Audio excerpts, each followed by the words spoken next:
कैसे मैंने 300 प्लस पिप कैप्चर किया, वो भी एक सिंपल सा स्ट्रेटेजी यूज़ करके। तो हर एक चीज़ को सिंप्लीफाई तरीके से समझेंगे। वीडियो को एंड तक देखिएगा, आपको सारा स्टेप बाय स्टेप आपको सीखने को मिलेगा। राइट तरीके से यूज़ करना और सही रिस्क टू रिवॉर्ड को कैप्चर कर पाना। तो चलिए मैं अपने स्क्रीन पर लेके चलता हूँ और वो कौन सा स्ट्रेटेजी है जो मुझे इतना बड़ा पिप्स तक होल्ड करने पे कॉन्फिडेंस देता है। और आप भी इस स्ट्रेटेजी को देखेंगे तो आपको ही पता चलेगा कि सही में अगर कोई ट्रेड चल रहा तो कैसे उसे कॉन्फिडेंस के साथ होल्ड किया जाता है। तो चलिए मैं अपनी स्क्रीन पर लेके चलता हूँ। चलिए तो मैं अपनी स्क्रीन पर लेके आ गया हूँ। एक्चुअली मेरा शॉर्ट करने का पोजीशन ये वाला एरिया था, क्योंकि मेरा शॉर्ट करने का सिंपल सा मन था कि यहाँ से अगर लगातार मूव किया है मार्केट, यहाँ से जब सीधा लगातार मूव करने के बाद यहाँ एक रेजिस्टेंस फेस किया, रेजिस्टेंस फेस करने के बाद यहाँ लोअर लो क्रिएट किया, तो लोअर लो क्रिएट करने के बाद यहाँ एक मुझे ट्रेंड लाइन दिखा, जो ट्रेंड लाइन अगर ब्रेकआउट होता है एकदम प्रॉपर तरीके से तो ये एक अच्छा मूव मारता है। तो मैं यहाँ पे जब ट्रेंड लाइन देखा तो सोचा कि अगर ट्रेंड लाइन ब्रेकआउट होता है तो मुझे एक अच्छा अपॉर्चुनिटी मिल सकती है, जिसके लिए मैं वेट कर रहा था। और यहाँ मैं अर्ली एंट्री कर गया था, और अर्ली एंट्री करने के बाद ये कैंडल जब क्लोज हुआ नीचे तो मैं इसी कैंडल के ऊपर मैं अपना स्टॉप लॉस यहाँ रख लिया था। यहाँ मेरा स्टॉप लॉस रखने के बाद मेरा टारगेट ये सपोर्ट लेवल एरिया के ऊपर था, तो मैं यहाँ 84 के लगभग मैं यहाँ अपना टारगेट बुक कर लिया था। तो अगर आप लॉजिक लगा के कितना भी दिन आपका अगर लॉस होता रहे तो भी आप प्रॉफिट में अपने अकाउंट को ला सकते हो।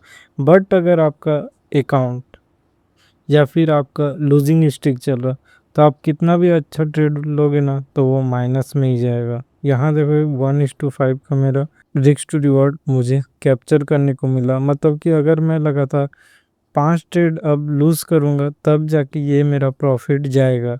और लूजिंग स्ट्रिक में पता है मेरा 10 11 12 15 तक मेरा स्टॉप लॉस लगातार हिट होता है।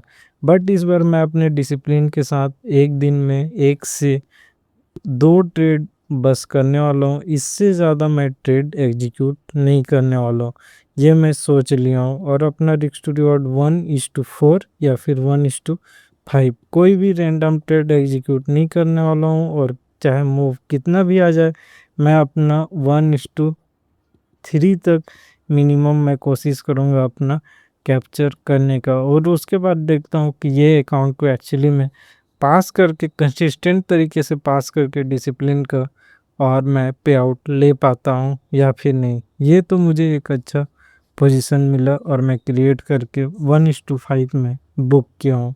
अगर आपको ट्रेंड लाइन कहीं भी मिले तो आप एक अच्छा रैली के लिए वेट कर सकते हैं, ताकि आपका अकाउंट अगर माइनस में बहुत हो गया तो ये ट्रेड आपको बहुत पॉजिटिव करवा सकता है। तो अगर ट्रेंड लाइन स्ट्रेटेजी का यूज़ करना है तो एक सिंपल सा रूल रखिए कि अगर ऊपर रेजिस्टेंस फेस कर रहा हो, नीचे ट्रेंड लाइन बन रहा तो आपको एक अच्छा मूव कैप्चर करने को मिल सकता है।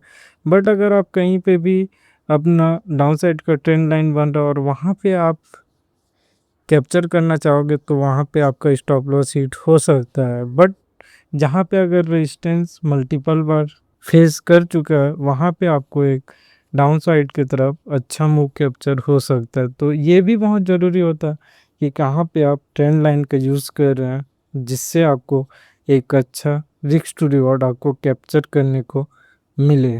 तो ये सब चीज़ अगर आप लॉजिक तरीके से सोचो कि कहाँ पे मुझे टारगेट लगाना चाहिए, कहाँ पे मेरा स्टॉप लॉस होगा, कैसे मैं ट्रेड को अपना सेटअप के तौर पे कैसे मैं समझूं कि मेरा यहाँ ट्रेड एग्जीक्यूट हो रहा है या फिर नहीं, और मेरा अगर दिन में 1 से 2 लॉस हुआ तो मैं अब ट्रेडिंग बंद कर दूंगा, उस दिन नेक्स्ट डे ट्राई करूंगा। ये सब सारा डिसिप्लिन हम यूज़ करके देखते हैं, इसका रिजल्ट क्या आता है मैं आपको बताऊंगा। फिर उसके बाद